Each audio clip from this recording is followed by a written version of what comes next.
meil oli Alekseiga koosolek just siin. Päris vinge kuu oli, aprill. Võtsime kokku, muidugi kõvasti müüki teinud. Aga mis ma ise tunnen viimasel ajal, kus ma kõvasti olen õppinud, ma olen aktsiaturgu õppinud tundma, stock valuationit. Ja 2021, selle aasta suurimad võitjad saavadki olema need, kelle raha on turgudel.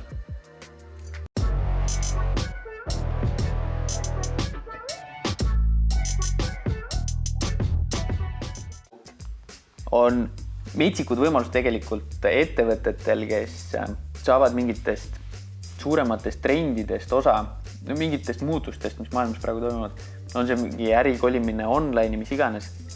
Ja tegelikult see on just inimeste jaoks metsik võimalus, kes saavad kapitali panna nendesse ettevõtetesse, saavad sellest kasvust osa. No, vaata, mis Merko siin tegi. Teatasid kiirest kasvust, käibekasvust, aga eelkõige just kasumlikkuse kasvust tänu arenduste müügile. Selle peale järsku lõi valuation paigast ära, kui sul kasumlikkus järult näitad paremaid numbreid. Valuation lõi paigast ära ja see, mis pärast seda juhtus, seda me saame juba graafikutelt tagantjärgi näha, mis aktsiahinnaga toimus. Aga need ongi võimalused, mida me peame jälgima ja siis me peame need ka ära kasutama. See on nüüd miski, mida peab kindlasti ise õppima. Mul ka aasta tagasi, eks mul oli enne ka mingit väikest kopikat aktsiaturudel ka, aga aasta tagasi, kui siin korraks see mingi hullem kaos oli, siis ma nägin ka, okei, davai, see on nüüd sinu võimalus.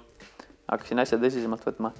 Nüüd ongi aasta aega siis kõvemini kohalikul turul möllanud, siis nüüd hakkavad alles aru saama, mis turul hindasid mõjutab. See on nagu kinnisvaraski tegelikult. Igaüks võib osta korteri, panna selle üürile, teenidagi sellist tootlust.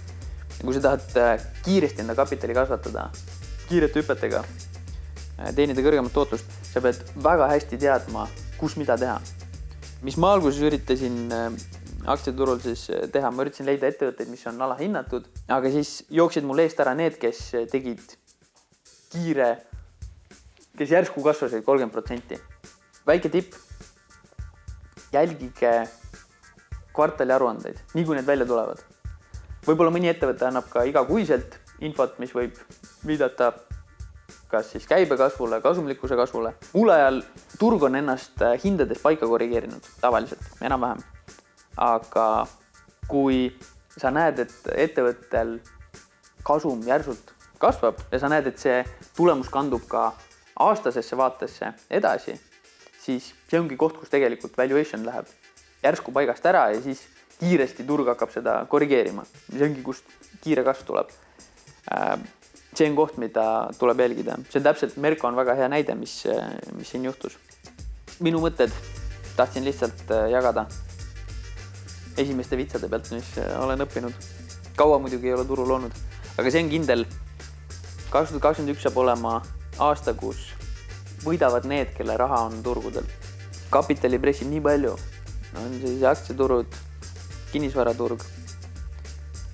Raha pressib niivõrd palju peale, see ajab hinnad üles igal pool. Kinnisvarasse võib ka muidugi investeerida. Kui siin mõtteid on, siis tead, kellega ühendust võtta. Praegu tegelikult portfellis ka kõik müüb nii kiirelt, et praegu on aega uute objektidega tegeleda, nii et kui midagi müüa vaja, anna märku. Ja lihtsalt ka, kui ideid vahetada sellistel samasugustel investeerimisteemadel, kinnisvaraalaselt, anna ka märku. Hea meelega vahetan mõtteid like-minded inimestega.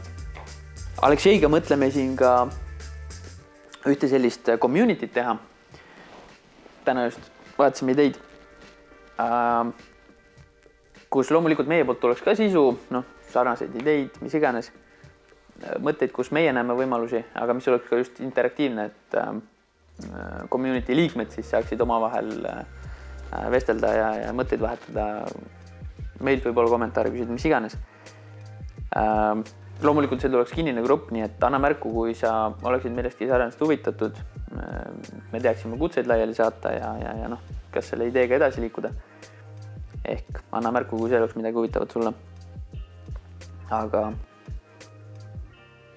tänaseks kõik. Teeme tööd edasi. Näeme jälle. Tšau!